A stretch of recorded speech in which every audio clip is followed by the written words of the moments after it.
У гэтай перадачы мы пагутарым пра так званыя мірныя перамовы. Трамп, Пуцін, то Аляска, то Расія. А тым часам у Беларусі створаныя магчымасці фармавання ударнага кулака у 250 тысячаў штыкоў. І гэта я зараз не жартую. І вся гэтая вайсковая гісторыя для Беларусі можа скончыцца вельмі і вельмі кепска. І нам вельмі патрэбны сёння пералом. А забяспечыць гэты пералом могуць хіба амерыканцы. Увага! Перамовы падчас гарачай фазы вайны. Магчыма, мы назіраем пераломны момант надзвычай важны для Беларусі. Почему они мне доложили, что оккупированные Кремлем? Первый раз слышу. 200 километров до Минска, но осторожно, в кавычках, оккупировано Кремлем. Інтрыга палягае ў рэальных намерах США. Калі мэта, як публічна прапаноўваецца, проста замарозка вайны без грунтоўнай гарантый бяспекі для ўкраіны, без антырасійскіх санкцый, то гэта выглядае паразай цывілізаванага свету. Гэты, здавалася б, выгадны для Крамля варыянт малаймаверны. Не дасягнуўшы нават часткова заяўленых мэтаў на вайне, хаця б па захопе 4 вобласцяў Украіны, улада ФСБ, якую персаніфікуе Пуцін, рызыкуе дэстабілізавацца, як ужо неаднойчы здаралася ў гісторыі Расіі. Таму сённяшнія нібыта мірныя перамовы з удзелам Крамля выглядаюць зацягваннем часу, у чым расейцам дапамагае Лукашенка. У нядаўнім інтэрв'ю часопісу «Тайм» шаптун Крамля, як амерыканцы называюць дыктатара Беларусі, артыстычна запэўнівае, што Пуцін прагне міру, што ён, Лукашенка, можа навучыць Трампа, як весці справы. А перамовы, ды яшчэ і ў Беларусі, гарантавана скончацца пазітывам. Пры гэтым Лукашенка падчас інтэрв'ю выглядае нетыпова нервовым і раз-пораз пераходзіць на пагрозы. Вы никогда не будете победителями против России и Беларуси. Никогда. Да, я вас услышал. Наша концепция основана на том, что мы готовы нанести неприемлемый ущерб Польше, Литве, Латвии, там, Эстонии, кто против нас будет воевать. Неприемлемый ущерб. Нават роля шаптуна, магчыма, і ўмацоўвае ў моманце суб'ектнасць Лукашэнкі. Але ў чым прычына гэтай нервовасці ў такі далікатны момант? Першая перспектыва. Калі Пуцін абыграе Трампа на дыпламатычным полі, то 2-мільённая вайсковая машына РФ і не падумае спыняцца. Будуць чарговыя агрэсіі, канешне, з беларускага плацдарму. Рызыкі для Беларусі, а таксама лукашэнкаўскай улады будуць куды большымі, чым сёння. Калі зараз летні іхні наступ ва ўкраіне не атрымаецца, то ім же зараз трэба будзе неяк свой народ залагодзіць, казаць ім дасягненні нейкія. І от край Божа, каб усё ж такі это не намі паказвае паглынаннем Беларусі. Такі ж крок Расія таксама можа пайсці. Другая перспектыва. Калі рэальныя мэты ЗША больш рацыянальныя і лагічныя, а гэта паслабленне агрэсіўнай Расіі, то самыя балючыя кропкі для Крамля усім добра вядомыя. Потеря Беларуси – это потеря части России. Одно дело натовские войска под Смоленском, другое натовские войска в Варшаве. Победа Украины в этой войне гарантируется двумя факторами. Первое – это удары по Москве, а второе – это смена режима в Беларуси. Если Россия теряет контроль над Беларусью, она теряет возможность угрожать Европе. Магчыма, нават кароткі прамежак часу пакажа, як павернецца сітуацыя. Здаецца, пры ўсіх наяўных ядравых фактарах ЗША зразумелі, што пры Пуціне ім не атрымаецца ўбіць шпільку паміж Кітаем і Расіяй. З улікам таго, як нядаўна сябар Трамп элегантна абмежаваў уплыў сябра Пуціна на Каўказе, нам застаецца асцярожна спадзявацца наконт таго, каму амерыканцы дапамогуць у расійска-ўкраінскім процістаянні, якое павіннае стаць і ключом да пераменаў у Беларусі.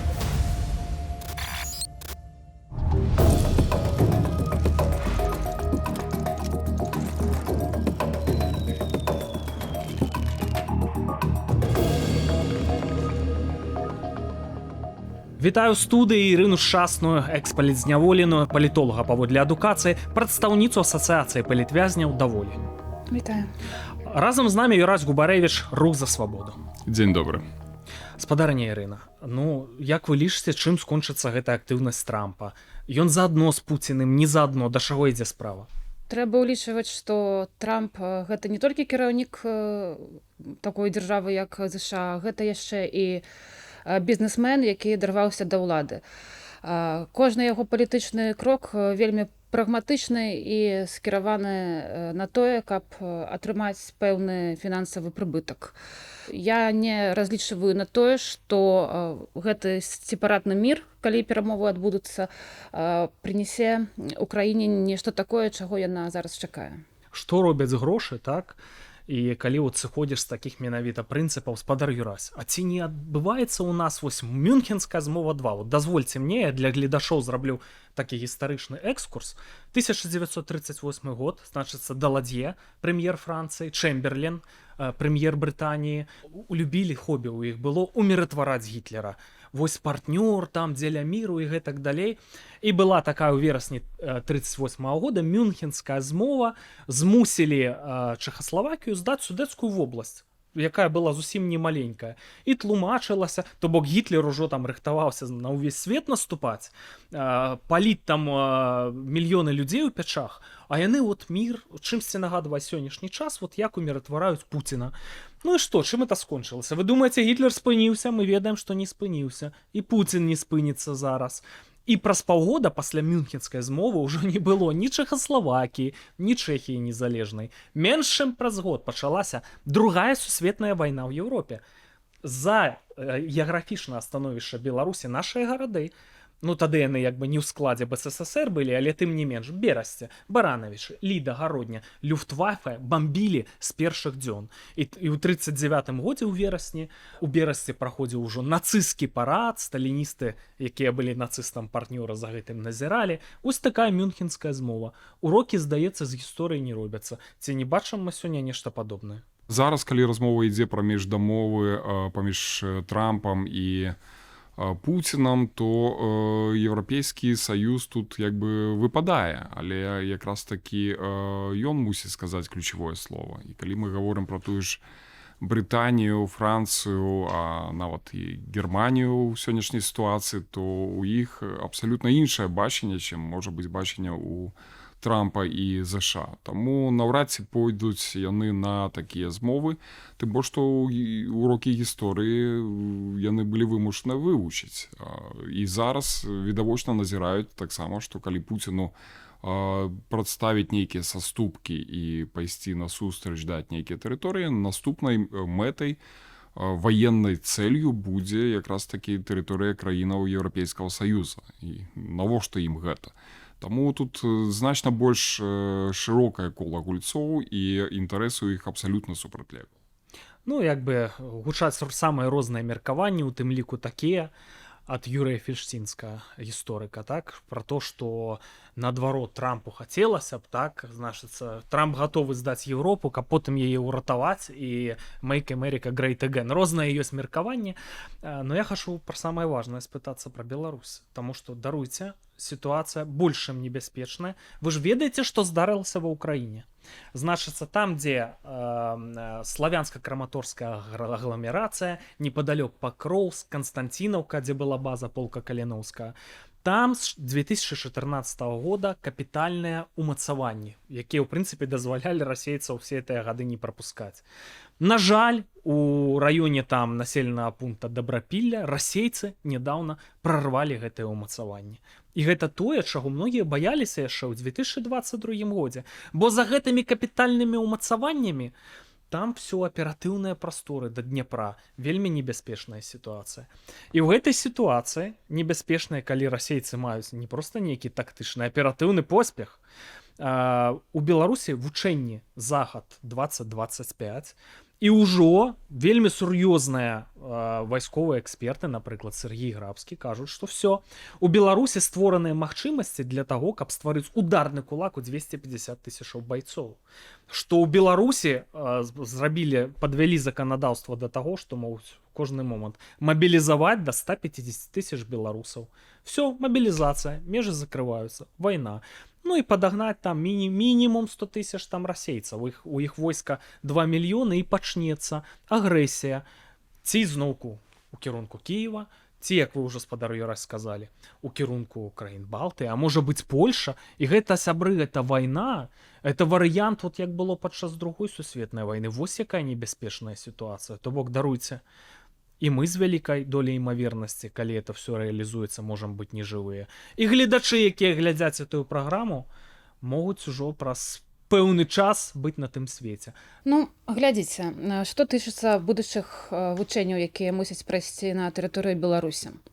У нас ёсць афіцыйныя, ну, на жаль, з таго боку звесткі пра колькасць вайскоўцаў. Гэта, па словах лукашэнкаўскага генерала Ревенка, 13-15 тысяч, што цалкам згодна з дамовай аб звычайным узбраенні ў Еўропе. Канешне, Расія выйшла з гэтай дамовы, яна можа гэта не выконваць. Адначасова Латвія кажа пра тое, што Расія здольна накіраваць падчас навучэнняў 100-150 тысяч вайскоўцаў на тэрыторыі Беларусі. Але калі б гэта было, гэтыя працэсы ўжо б шлі. Дык яны ўжо ідуць. От прямо зараз паступаюць, канцэнтрацыя адбываецца, тэхніка вайсковая. І даруйце, я яшчэ паправлю, спадарыня Ірына, гутарка не пра тое, што падчас вучэнняў захад 2025 это пачнецца працэс. Я хочу працягнуць, што менавіта ад гэтых вучэнняў вось прям зараз пагрозы не адчуваецца. Пра гэта кажуць усялякія ваенныя эксперты, як і Літвы, Латвіі, Польшы, так і Украіны, але любая вайна пачынаецца з разведкі боем. І вось гэтыя вучэнні цалкам могуць быць выкарыстаны як падрыхтоўка да сапраўднай еўрапейскай вайны. Спадар Юрась, я разумею, што можа быць змрушна гучаць мае словы, ну і вы не адмаўляеце. Ну будуць яны Балтыю атакаваць, ну што, не, ну Пуцін спыніцца, ну не спыніцца, будуць, а адкуль беларускі плацдарм? Ну, не казаў я такого, што яны будуць атакаваць Балтыю, якраз адносна такого развіцця падзей у меня ёсць пэўны скепсіс. Пуцін ўжо 3,5 гады ідзе эта вайна. І таких ключевых момантаў, дзе можна было праявіць характар, паказаць сілу і закончыць все там за 3 дні, было дастаткова шмат. Да. Это могло быць прымеркавана да розных юбілеяў, это могло быць там прымеркавана да міжнародных падзеяў, дзе Пуцін трэба было прадэманстраваць наяўнасць сілы. Ён это не зрабіў. Больш за тое, задача ставілася захапіць Украіну цягам 3 сутак ці максімум тыдня, і зноў-такі это не атрымалася. Тое, што ёсць нейкія тактычныя прарывы, і зноў-такі механізм вядзення войнаў зараз змяніўся. І праход жывой сілы ў глуб тэрыторыю, ён таксама ставіць пад пагрозу эту жывую сілу, бо вайна адбываецца дэ-факта дыстанцыйна, там можа быць не быць прамого сутыкнення, і памятаем все гэтыя калоны, якія просто расстрэльвались, бомбілись украінцамі яшчэ на самом пачатку. Зараз это пры дапамозе тэхнікі, дронаў і зноў-такі цалкам магчыма. Тому паглядзім, як будзе развівацца сітуацыя. Закідваць войскі на яшчэ нейкі накірунак, акрамя украінскага патэнцыяла у Расіі няма. Пуцін это цудоўна разумее. Так, вучэнні, яны планавыя, так, это нагода памахаць зброяй, можа быць, дамагчыся нейкіх саступкаў, папужаць заходніх, умоўна кажучы, партнёраў, але наўрад ці ёсць патэнцыял дзеля перахода да нейкіх сур'ёзных дзеянняў. І наўрад ці... Зеленскі ж агучыў гэты патэнцыял ўжо даўно, так, назваўшы, што на ўвесь еўразвяз разам з амерыканскімі кантынгентамі тут нават няма 90 брыгад, а ў Пуціна будзе 200, ну, у 25-м годзе 250. Вы уяўляеце сабе эту розніцу? Вы гаворыце, няма патэнцыялу. Людзі, самае важнае, пасіянарна гатовыя ісці вот на смерць. Вы ж бачыце відэа. Всё ў іх ёсць. Гатоўнасць значна змяншаецца. Кожныя паўгады па 100 тысячаў это выбыцце невозвратнае, альбо забітыя, альбо цяжка параненыя з расійскага боку. І зноў-такі мобілізацыйны патэнцыял не настолькі вялікі. Больш за тое, беларускі мобілізацыйны патэнцыял. Я абсалютна не веру вот гэтай лічбы ў 250 тысяч чалавек. Не, 150. Калі, ну, ці 150 тысяч. Калі регулярного войска у десятак разоў меней, нават там з усім гэтым тэхнічным ці грамадзянскім забеспячэннем, это размова пра 60 тысячаў. Адкуль? Рэзервістаў, якія абсалютна не матываваныя. Вот, у адносінах да Расіі яшчэ можна казаць, вы не бачылі мясных штурмаў? Можа быць, как бы, але сэнс. Мясными штурмами не перамагаюць войны. Так вот, То есть перамагаюць, глядзіце, будуць прорвали забітыя оборону, людзі. спадар Эрас. Прорвали капітальную лінію обороны менавіта мяснымі штурмамі. Вось у чым праблема. Мы, канешне, можам быць аптымістамі, да? Ну, я, рыхтуючыся да гэтай праграмы, я размаўляў з кваліфікаванымі вайсковымі экспертамі украінскімі. Перапытваў, бачыў іхнае відэа, перапытваў. Вы сапраўды назвалі лічбу там 150 тысяч мінімум элементарна. Это наконт мобілізацыі ў Беларусі. Цягам паўгода это забяспечыцца. Вы сапраўды пра это ударны кулак і пра то, што там не будзе праблем у расейцаў, калі на Балтыю нападуць. Там кажуць, можа быць за 3 дні. Расейцы это разумеюць. Яны таксама ж сядзяць там, падлічваюць. І яны бачаць, што заходняя цывілізацыя паставіла сябе ў складаную сітуацыю. Калі і атакаваць, то сёння, пакуль не змаглі раскашацца, а вы ж тут жывяце, вы ж бачыце, як раскашваюцца. Вельмі слаба, па-мойму. Людзі абсалютна не падрыхтаваныя. І вось ён момант атакаваць. А атакаваць адкуль? З беларускага плацдарма. Польша ўжо некалькі гадоў інвестуе ў ваенную інфраструктуру, выраб дадатковай колькасці зброі, это бюджэты павялічваюцца проста ў разы, і ідзе сур'ёзная падрыхтоўка войска. Балтыя таксама з першага ж дня, напэўна, яшчэ раней за 22 год разумела, што яна патэнцыйная мэта для расійскай агрэсіі. Таму тут не так проста. Можа быць, гэтыя працэсы не зусім заважныя, но бліцкрыг не атрымаецца. Ён не атрымаўся з Украінай у тым яе стане, які быў на люты 22 года. Ну, зараз агрэсія супраць краінаў НАТО – это нешта выключнае.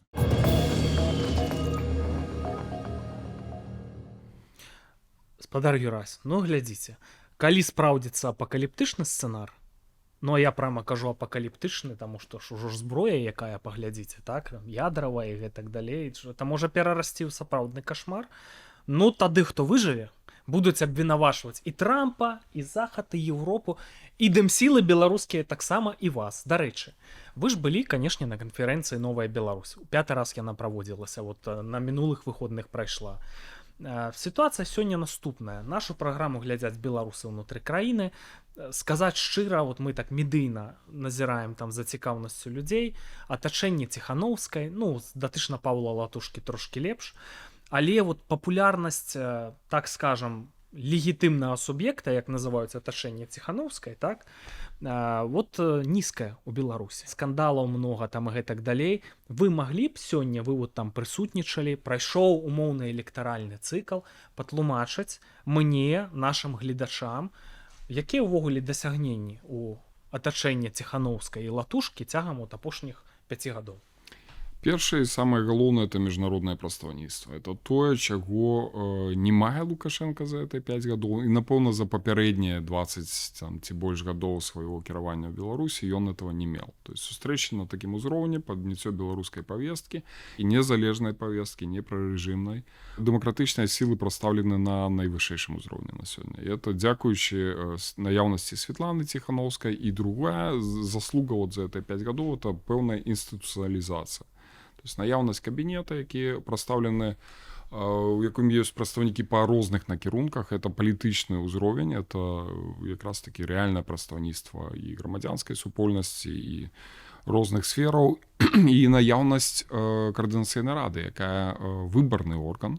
Это таксама вельмі важна, бо паўсюль шмат лідараў. То есть кожны сябе можа назваць «я лідар», чаму гэты тут за гэтым столом сядзіць, а не гэты. Нават 6700 чалавек, якія прагаласавалі за каардынацыйную раду, это ўжо прадстаўнічасць. Назовіце мне іншых людзей, так званых лідараў, якія не пажадалі ўдзельнічаць у выбарах, ці ёсць за імі хаця бы 67 чалавек. 1% ад той колькасці, якія галасавалі за каардынацыйную раду. Вот этой лічбы там 6-7 тысяч. У Лукашэнкі это інтэрв'ю ў часопісе «Тайм» 500 000. Это неправільнае, напэўна, параўнанне. Я не буду каментаваць. Я просто ведаю, што людзі ў каментарах напішуць знутры краіны наконт там інстытуалізацыі, там і каардынацыйнай рады напішуць. І што? Што вы адкажаце? Гэта тое, што дае беларусам надзею на будучыню. Калі адбываюцца змены, ёсць з кім размаўляць, ёсць тыя, хто можа взяць адказнасць за далейшае развіццё падзею.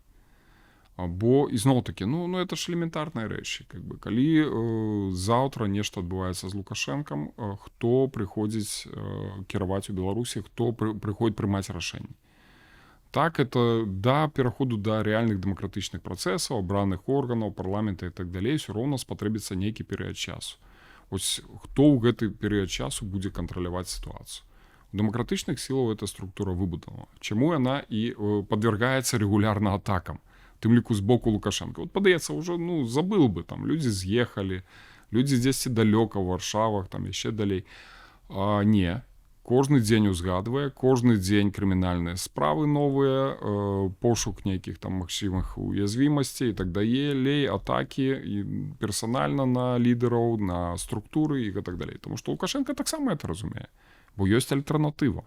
Калі не з ім размаўляць, то ёсць з кім. Цяжка нешта дадаць пасля спадара Юрася, ён уже пэўна ўсё выказаў.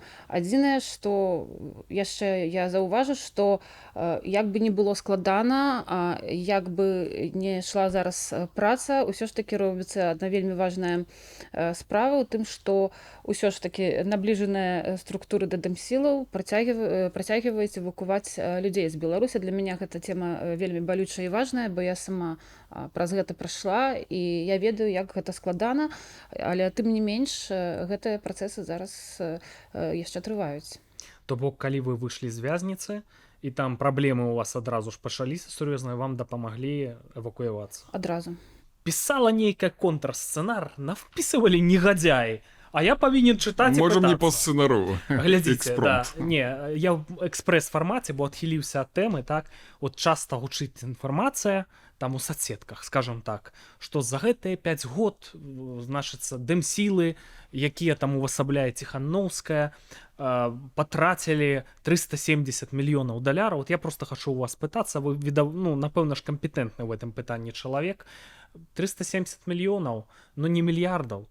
Не такая ўжо вялікая сума. 600 домікаў, як у Дроздах. Блізкая да праўды гэтая лічба? Давайте звернемся да афіцыйных крыніцаў. То есть Еўрапейскі Саюз сам прызнае, што парядка 170 мільёнаў еўра выдзеліў на дапамогу грамадзянскай супольнасці Беларусі. А што ўваходзіць в это панятак грамадзянскай супольнасці? Тут ёсць і мас-медыа, тут ёсць праваабарона, тут ёсць тыя рэчы, пра якія казала Ірына, это дапамога палітвязням, дапамога эвакуацыі, там падтрымкі на нейкім першым этапе.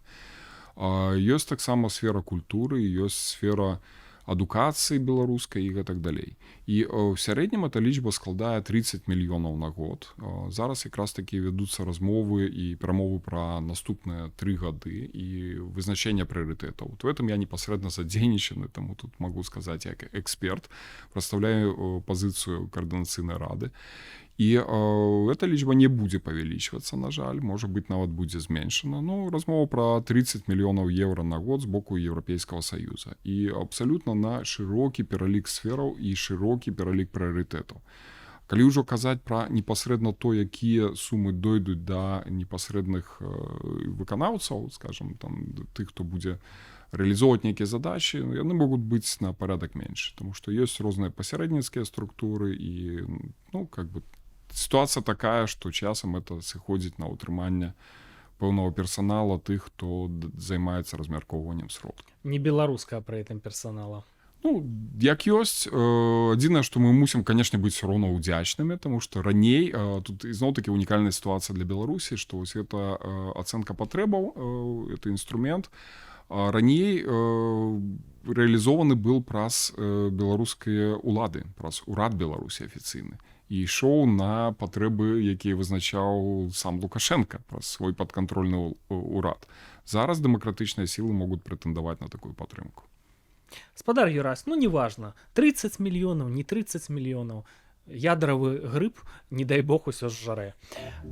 Лукашенко ў далікатны момант, а сітуацыя, я тут месцамі жартую, там і гэтак далей, а месцамі абсалютна на поўным сур'ёзе кажу, шаноўныя гледачы, пішыце, калі ласка, каментары, што вы думаеце. Я думаю, вельмі небяспечная сітуацыя.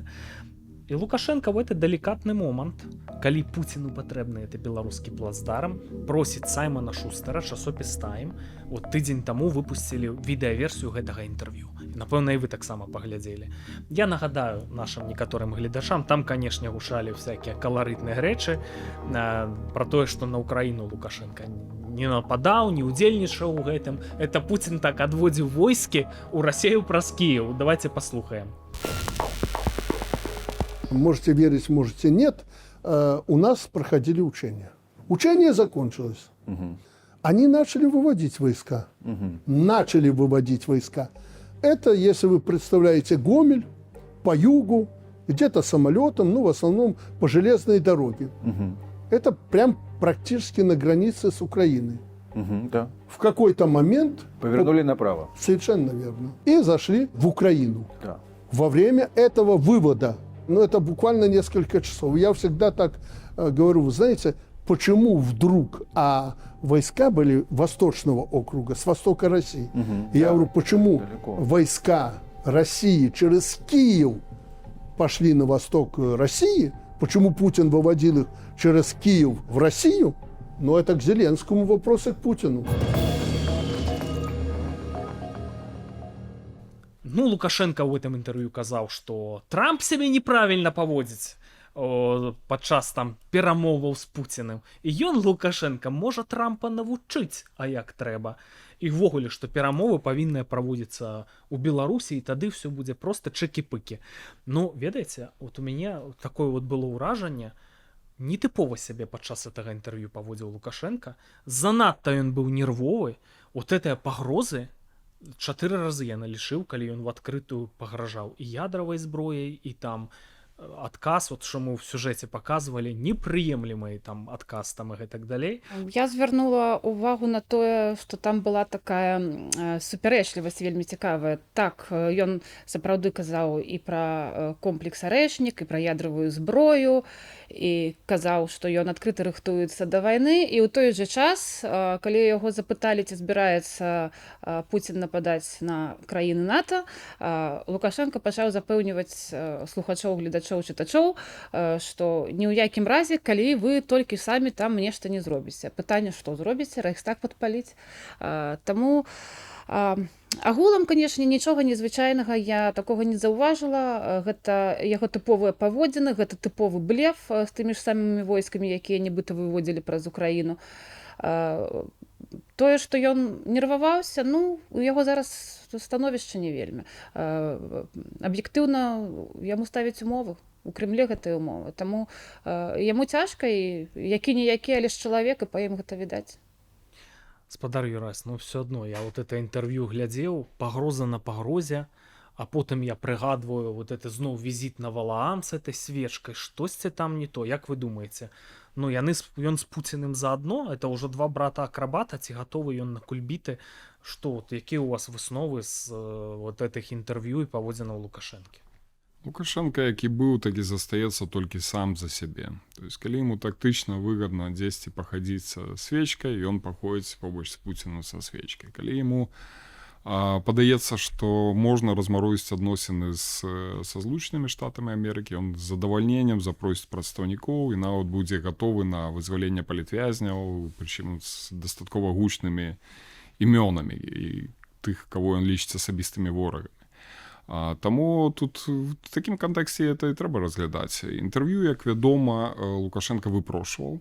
Ягонае атачэнне само выходзіла і прасіла, каб яно адбылося. Яму трэба нагадаць пра сябе, што ён такі існуе. Канешне, он адчувае, што сітуацыя можа змяняцца. І не хацеў бы апынуцца падчас гэтых зменаў недзе на задворках. Там, чалавекам, які падносіць каву і як раней падчас мірных перамоў. А хацеў бы мець нейкую суб'ектнасць. Вось это такая спроба выйсці на публіку, паказаць, што нібыта ён у нечым мае магчымасць праявіць незалежную пазіцыю, дзесьці пагражаць, дзесьці пальсціць. Ну, в этом і ёсць увесь Лукашенко. Пытанне ў тым, калі будуць гэтыя змены і як яны будуць праходзіць, ці рэальна для яго знойдзецца месца. Можа быць кепска ва ўкраіне, калі амерыканцы не прадпрымуць мераў. От украінцы бароняць увесь захад, з майго пункту гледжання, всю Еўропу, так? Не верылі, што яны змогуць выстаяць. Яны выстойваюць гадамі. Дастатковай колькасці зброі не атрымліваюць. Столькі людзей загінула, бароняць усю заходнюю цывілізацыю. Ну вось пачаліся, на жаль, праблемы. Як вы думаеце, у выпадку, калі вось, ну, прарвуць эту абарону і там пасыплецца ва ўкраіне, у што не хочацца верыць, што тады будзе ў нас, у Беларусі? Ну, глядзіце, чакаецца дасягнення сепаратнага міра. Калі гэта будзе адпаведна інтарэсам Масквы, то ў выніку гэтага сепаратнага міра што чакае Беларусь? Я так мяркую, што, як гэта не дзіўна, у гору пойдзе бізнес, будзе гандлявацца нафтай, зноў актывізуюцца стасункі між Менскам і Кіевам. У тым выпадку, калі ўсё ж такі Украіна будзе неяк перамагаць, то, канешне, яна будзе патрабаваць рэпарацыі ад Менска за тое, што адбылося ў лютым 22-го. Ну і будзе прэтэндаваць на статус актара еўрапейскай бяспекі. Ну, калі ўжо Украіна пачне перамагаць, ну, это будзе азначаць, што это дэстабілізуецца ўлада у Расіі, а значыцца і рэжым лукашэнкаўскі можа, ну, безумоўна, будзе дэстабілізаваны. І, дарэчы, тады тыя варыянты, якія апісваў спадар Юрас, цалкам сабе будуць да абмеркавання, там з кадравымі рэзервамі і гэтак далей трэба будзе выбудоўваць, ну, калі рэжымы зазнаюць дэстабілізацыю без ядравых удараў, то это было бы, канешне, хорошо. Самы пажаданы для нас сцэнар, Але пакуль толькі ў марах, спадар Юрас. А што вы думаеце? Да, калі говорим пра негатыўны сцэнар і пройгрыш, умоўна, і Украіны, і тут еўрапейскага звязу як асноўнага саюзніка, на этом режим Путина не спынится. Это будет короткая перадышка. Для Беларуси это означает уже такую видовочную страту незалежности и суверенитета. То есть она де-факто, так, ці іншыя меры і так ёсць сёння, беларускі рэжым падкантрольны Кремлю, але это ўжо неяк будзе аформлена ўжо так відавочным чынам па распрыняццё нейкіх рашэнняў, бо задача Пуціна не проста захопліваць тэрыторыі, но вот узнаўляць Савецкі Саюз ці Расійскую імперыю. Это мусіць быць ўжо фармальнае рашэнне пра такое ўзнаўленне. На жаль, конечно, для нас это вельмі негатыўна. Но на этом всё не закончится. То есть наступная мэта будзе іншыя тэрыторыі, іншыя суседзі Украіны і Беларусі, еўрапейскай краіны еўрапейскага звязу, можа быць там азіяцкіх рэспублік. Ну, дыктатары на этом не спыняцца. Таму сёння ключавыя рашэнні павінны прымацца якраз такі на поле боя. Ну, калі Пуцін апісваў мэты так званай спецыяльнай ваеннай аперацыі, там жа гутарка была, все, рэжым, ну, улады украінскія, чаму я кажу рэжым, каб все скінуць этой улады, паставіць лаяльныя да Расіі. Ну, хаця бы нейкі вынік паказаць, хаця бы гэтыя 4 вобласці, каб яны былі ўключаныя ў склад Расіі. Калі гэтага не адбываецца і, напрыклад, замарожваецца вайна, ну, это небяспечна для Пуціна. Не дасягнуў выніка. Плюс на фоне там эканамічных пэўных праблем, якія ў Расіі могуць здарыцца, нарвуцца на дэстабілізацыю. І таксама ёсць такія меркаванні, што анексія Беларусі магла б кампенсаваць вот гэтыя негатыўныя наступствы для пуцінскага рэжыму. Цалкам верагодна, і Лукашенко зрабіў дзеля этого, стварыў все перадумовы. Ну все адно ў такой сітуацыі. Магчыма, і нейкія станоўчыя варыянты пераменаў у Беларусі, ці можна пра это забывацца на наступныя дзесяцігоддзі. От як вам здаецца? Абсалютна магчыма. Тут ёсць прыклад іншых краінаў, дзе таталітарныя рэжымы маглі кіраваць дзесяткі гадоў, але ўрэшце рэшт адбываліся перамены. Это, ну, напрыклад. Бліжэйшыя нашы суседзі, краіны сацыялістычнага лагера, той же Савецкі Саюз. Ну, это все разваливалось. Ва унісон з СССР, вось у чым праблема. А Расія пакуль не разваліцца. Ну, я не выключаю такі варыянт. Это адзін з асноўных якраз такі, што шмат што ў дачыненні да Беларусі будзе залежаць ад таго, што будзе адбывацца ў Расіі. Ну, а вы верыце, што можа зараз па Расіі быць нанесены ўдар?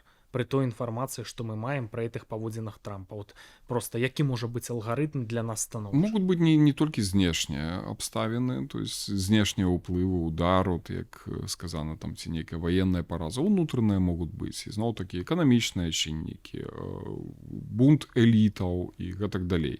Самое галоўнае для нас это не расслабляцца і трымаць зброю начышчанай і гатовай для ўжывання. Умоўна кажучы пра зброю, бо зараз у нас вакол ўсё военная тэматыка, але мы павінны быць падрыхтаваныя да правядзення рэформаў. То есть мы павінны дакладна ўяўляць, што будзе на наступны дзень пасля сыходу беларускага рэжыму. Ці моцнага аслаблення этого рэжыму. То есть тут павінны прапрацоўвацца розныя сцэнары. Можа быць і не адбудзецца это вакуум, калі цалкам Лукашенко знікне і ягоныя сілавікі разбягуцца, хаця і такое цалкам магчыма. Але нават калі яны пойдуць на сур'ёзныя перамовы і пабачаць, што для сваёй бяспекі ім ўсё ж такі варта дзесьці саступіць, там пазбавіцца ад Лукашэнкі, пайсці на правядзенне свабодных дэмакратычных выбараў у краіне, вярнуць усіх тых, каго яны выгналі за межы, да такого сцэнара мы таксама павінны быць гатовыя. І тут пытанне не толькі пра рэформы, но і пра людзей, там пра падрыхтоўку кадраў, якія таксама павінны прыйсці ў адміністрацыі, пра палітыкаў, якія пойдуць на выбары ад мясцовага да нацыянальнага ўзроўня. То есть это все тыя рэчы, якія забяспечаць стабільнасць зменаў. Бо змены любыя можна іх вельмі хутка страціць той патэнцыял, які яны прыносяць, калі не быць падрыхтаваным. Гаспадарня Ірына, ну вот як вы думаеце, ёсць у нас нейкія іншыя варыянты апроч варыянтаў выпаленай зямлі? Як паказвае гісторыя, як вы думаеце, вы бачыце што станоўчае для Беларусі? На дадзены момант я не бачу нейкіх пазітыўных працэсаў, якія б маглі гарантаваць нам дэмакратычныя нейкія змены, вяртанне дадому, спыненне рэпрэсій, але я не выключаю самыя розныя сцэнары, таму што жыццё непрадказальнае. Як казаў гаспадар Юрась, ёсць шэраг краін, якія раптоўна і імгненна зведалі вось тыя самыя змены, якія ўсё ж такі вывелі дзяржавы з дыктатур. Таму я не выключаю, што і Беларусь можа пайсці тым самым шляхам. Зноў-такі, як гэта можа быць? Па-рознаму. Можа быць абсалютна ўсё, і я ў гэта веру. Мне так прасцей, таму што гэта надзея. Бачце, вы гаворыце ўсё адно пра гэты шэраг краін, напэўна, маючы на ўвазе вось Румынію, так? Рэжым Чаўшэска. Но это же рэжым, это ж вось калі ўжо саслабела СССР, абвальваўся гэты рэжым. Это ж працэсы ў многіх краінах былі падобныя. Это ж што ў Нямецчыне было падзенне Берлінскага муру. Но Беларусь, на жаль, это беларускі балкон, это плацдарм. Без беларускага гэтага балкона няма яго у сферы арбіта Крымля, все, яны не могуць паражаць Еўропе, яны не могуць аказваць ціску. Все, імперыя гэта ўвогуле не можа жыць, таму яны ўчэпяцца, і нават калі будуць гінуць, калі гідра будзе сваімі канцавінамі махаць, яны все адно скарыстаюць это беларускі балкон і здарыцца выпаленая зямля. Ці не лагічна? Ну і зноў это такія прагнозы можа здарыцца, можа не здарыцца. Мы павінны прадугледжваць наяўнасць розных сцэнароў і адпаведна рыхтавацца да іх. Як да негатыўных, так і да пазітыўных. То есть альтэрнатывы ж няма. Просто самараспусціцца, сысці, зняць сябе адказнасць. Можа быць, але это не для тых, хто думае пра Беларусь і хацеў бы пераменаў у нашай краіне. Так, рыхтавацца да розных сцэнароў і верыць у лепшае. Не паддавацца тым сумным наратывам, якія зараз гучаць адасюль, што мы прайгралі, мы ні на што не здольныя, мы ніколі не вернемся дадому, рэжым назаўжды. Гэта не так. Трэба рыхтавацца і да таго, што проста адначасова ўсё можа змяніцца. Я гэта не выключаю. Ужо пачаліся такія працэсы, падобна на тое ў Беларусі. Калі амерыканцы не паставяць Расію на месца, ударамі па эканоміцы, па экспарту нафты, хаця бы. Это ўжо мела б нейкі эфект.